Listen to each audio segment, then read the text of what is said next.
Hello everyone, welcome to another review. This one was submitted by HowToPlay. I'm going to say it with that inflection every time because of punctuation. So the theme for today is splitting your opponent's groups, and the reverse of that is make sure that you do not get split. There's a couple situations in this game that reflect both sides. You'll see that XHU98 has left some variations in the chat. So make sure that you thank him for his input if you see him, and I will put a card to his channel in the upper right hand corner of this video. You can click on it, it'll pop out a little fancy slidey thing, and we'll show a link to the Nova League where he posts a bunch of lectures and streams. So make sure you check that out. This is a popular opening recently. I've seen a lot of high Don players play it, and I've seen some professionals play it. It's almost orthodox. Oops. You know, orthodox would be if black played here. I used to play this opening a lot. I really like it. Never played this one though, so it's always interesting to see a game with it. This is really standard. White just splits the bottom. Nothing wrong with this. I believe this is a little more common nowadays. It's felt to be a tad more active. This is how I would play as white, but nothing can be said to be wrong with this. Good, standard. This is also a possibility. This unfinished corner here is quite big, but again, nothing really wrong with this. I think this is a mistake for white. This is really the first mistake of the game. This ends up being way too good for black, because, and we'll look at it, let's go through, see what. And this is the second mistake. XHU pointed this one out. So this is the second mistake from white. And that is because as this outside marked group here becomes stronger, this invasion into the triangle in the corner becomes possible. It's not quite possible right now because black isn't quite strong enough on the outside yet. White gets a lot of thickness out here when black invades, and it'd be really possible to severely attack this group, so we don't want to do it quite yet. But as black gets stronger out here, especially since this A stone is in a non-normal place, because normally white would want to play that here. And this is still possible to invade once black becomes strong on the outside, but it's a little more severe. It's a little more difficult. So first and second mistakes, we'll mark those, of the game right there. So black, this is a really good result for black. White either has to spend a move to solidify this corner, or as black strengthens himself on the outside, it becomes more and more possible to invade. I think it's too early for this here, and XHU agreed. There's lots of open space on the board. You know, this corner is still, I believe, the largest thing on the board right now. You know, and this side is still pretty big. And even if this was the biggest area of the board, this invasion is probably not the best way to handle it. This gives black lots of opportunities to, one, make territory. Right? This corner of black's is more solid than white's corner because it's harder for white to link up to the outside, or impossible, excuse me, for white to link up to the outside with an invasion. As you see the difference where black is touching over here, it's harder to threaten to link up and make life because they have less sente moves. So already black is doing okay, and this is, you know, we're making. I see what white wants to do. White wants to make shape. White wants to settle very quickly. But what white is doing is making this outside black group stronger by touching. Now black responds with the Hane, and in this case, we just want to stand up. We don't want to give white the cut. White invaded into this really strong black area here, and complication can only benefit white in this case, right? White cut out, and this is, and we'll see this in this example. White gets all these forcing moves, not this one, against this stone right here.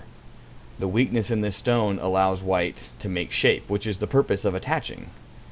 It's to allow white to settle the group. But if black doesn't give white that opportunity, it becomes more difficult for white to settle and find eye shape. And even if white, the goal here is not to kill. The goal is almost never to kill. What we want is to take thickness, take power, take points while harassing this group. And when we give white this cutting point, we give white complication, which is only good for white in this case. It can't be good for black, because black is already strong in the area. Inviting complication and inviting these forcing moves only helps our opponent, which we want to try to avoid. So, just as full disclosure, I missed this too when I was reviewing the game, and XHU could not believe it. But when black plays here, this is very difficult. This is very big and very bad for black. So just a little something that we all missed during the game. And he mentioned that this might work as well. And I put this variation in here. And I think white wins. I'm hoping I'm not engaging in wishful thinking. Let's see what happens. Yeah, see, now black has to come back here. White can Atari. And yeah, so this move, this Atari works as well. So black, instead of taking this move outside here, really needs to come back and fix in the corner. So that happened. I missed it as well, though. These cuts at A and B, this wall here is not...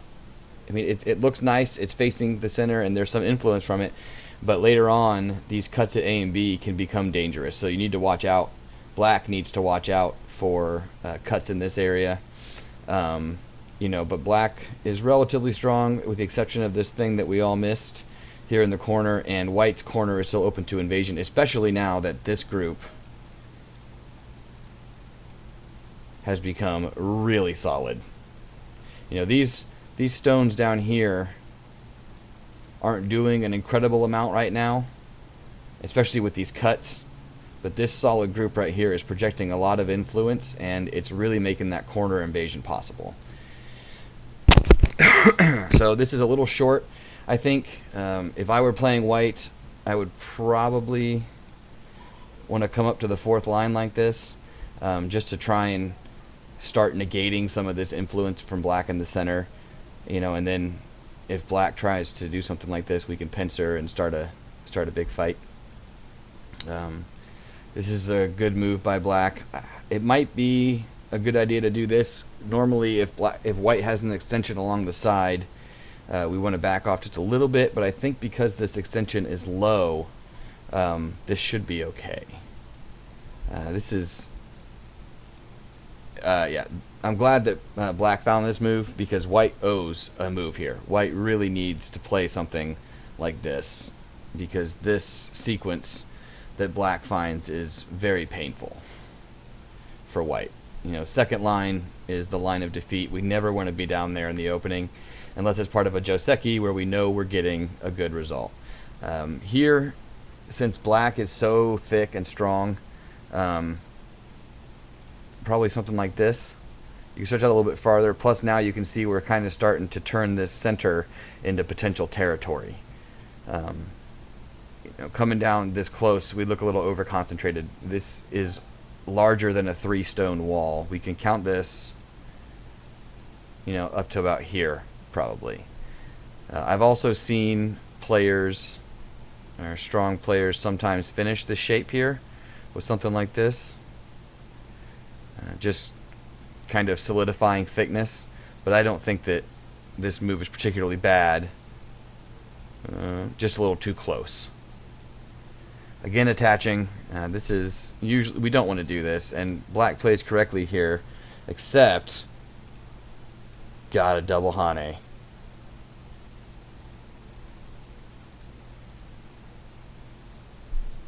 Maybe not in this case. We don't want to give white this Panuki in the middle, but maybe we do. No. In this case, double Hane might not be good.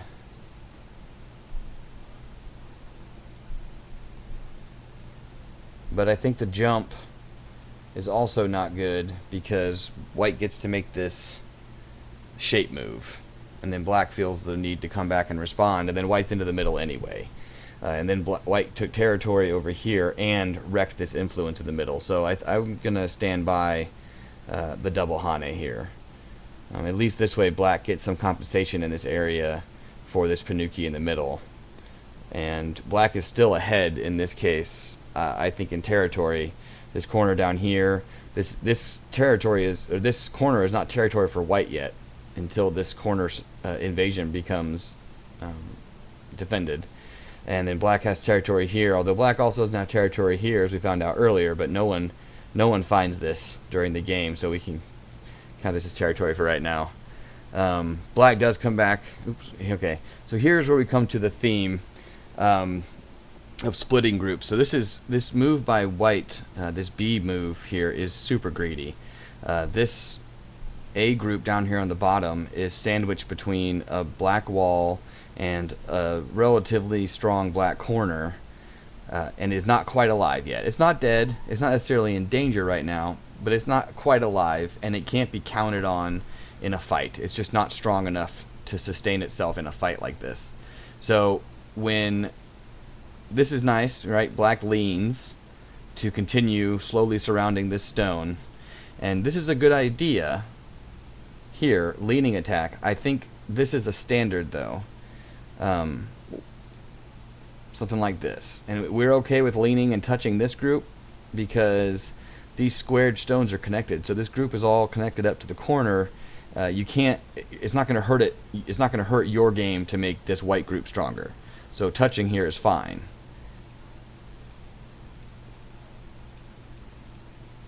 Something like this, and now you can see this white stone in the middle is being swallowed up, and we're fine with this. And if white decides, well, I'm not going to let you swallow this stone, it's really hard for white not to allow it to happen. You know, even fighting back. And there's some damage that can occur to the corner here, but this middle potential for black is quite large and might be worth the potential loss. But the idea here is correct. The idea is to lean on our surrounding groups, lean on our opponent's surrounding groups, and try and circle, encircle from a large perspective. And here's these cuts we were talking about earlier. Although I believe white should start here first. Black can Atari this way because, you know, it's still not easy for white here, but it's easier than it probably should be. And if where am I? So if black Atari is the other way, this becomes Sente for these stones. Again, still not great for white. It's not really easy, but it's a little easier than it should be. These stones aren't necessarily heavy. They can be used as forcing moves to make shape in the middle or skip out somewhere. So I think black really owed a move at some point to come back here and connect and fix some of these cuts.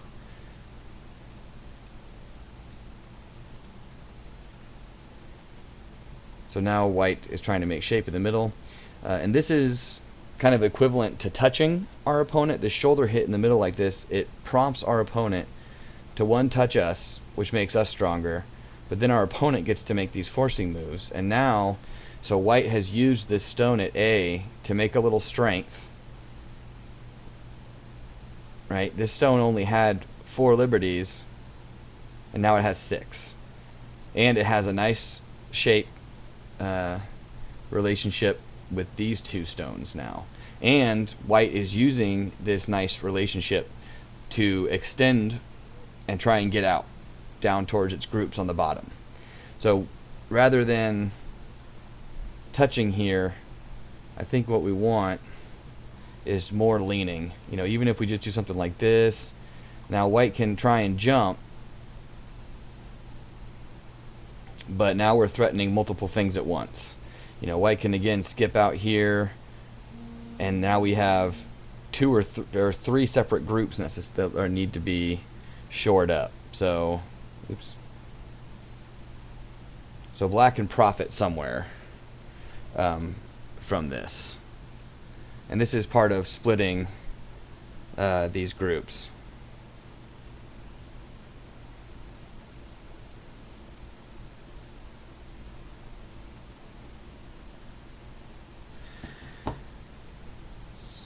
Keep going.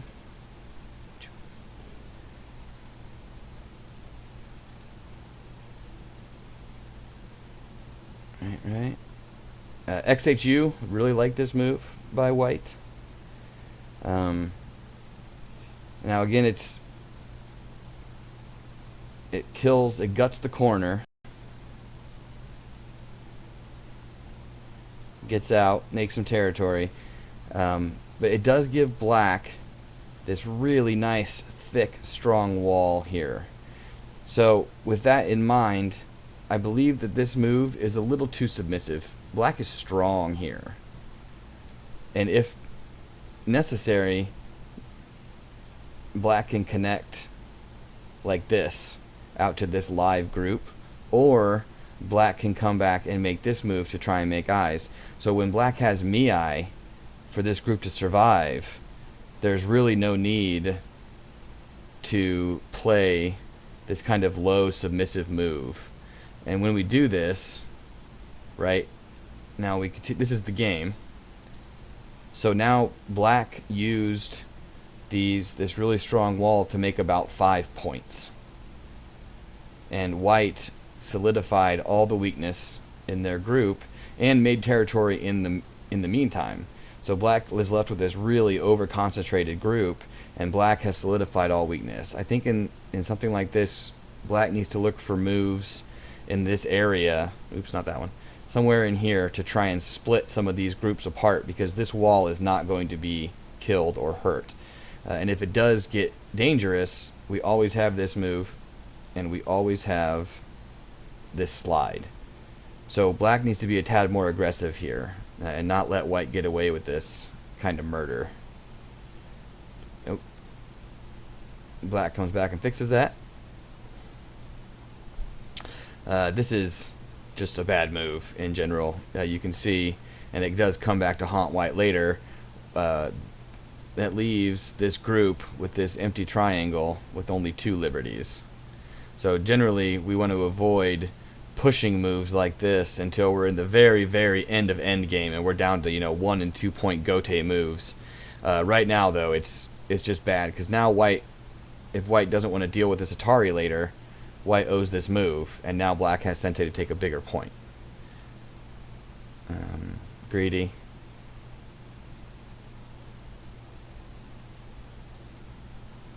Okay, so this cut is large. I asked XHU if this cut was acceptable, and he showed me a really cool fancy variation about why it's not. Look at that. That's pretty cool, isn't it?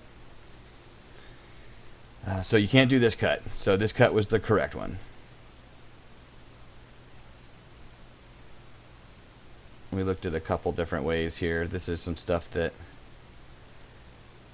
we were looking at, XHU and I were looking at. So there's lots of fun stuff here. I thought this was a cool move, just because sometimes the liberty situations in Go are pretty awesome.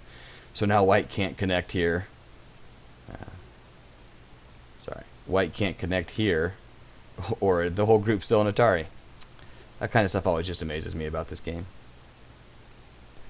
So black takes a nice profit, and yet black got to take these stones, and it looks, at this point in the game, it's pretty large. We're talking 10 points. It's still not quite large enough, though. I think the corner here is still much bigger than this move, and there's some descents over along the top that are probably bigger. It looks really big, though. The downside here is that white lives easily in the middle, right? This group that white tossed into the middle of a black area, strong black area, got out relatively unscathed, and in the process, white even made a few points. and black took 10 points. But this move by white took away potentially 30 or 40 points from black by surviving and making it out relatively easily.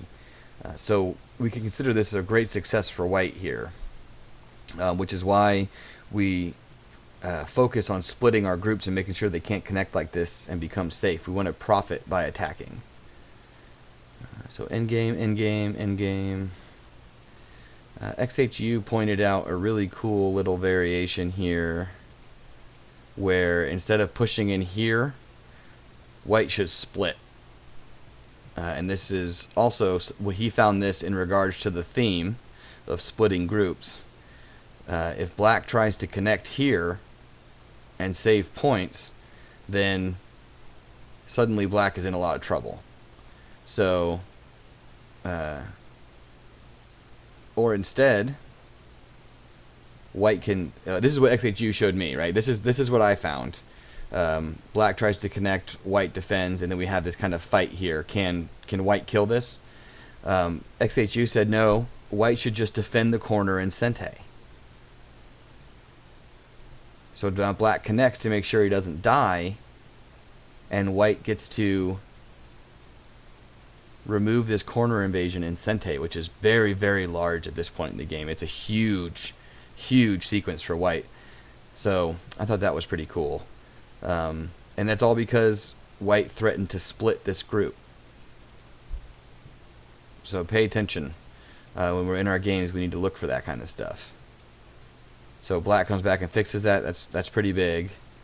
And now, after white makes this small move, relatively small compared to the corner, black invades in the corner here. So this one's okay because of black's strength on the outside. Black can get away with this. The correct move is right here. I made sure to ask XHU during when he was looking over it for me.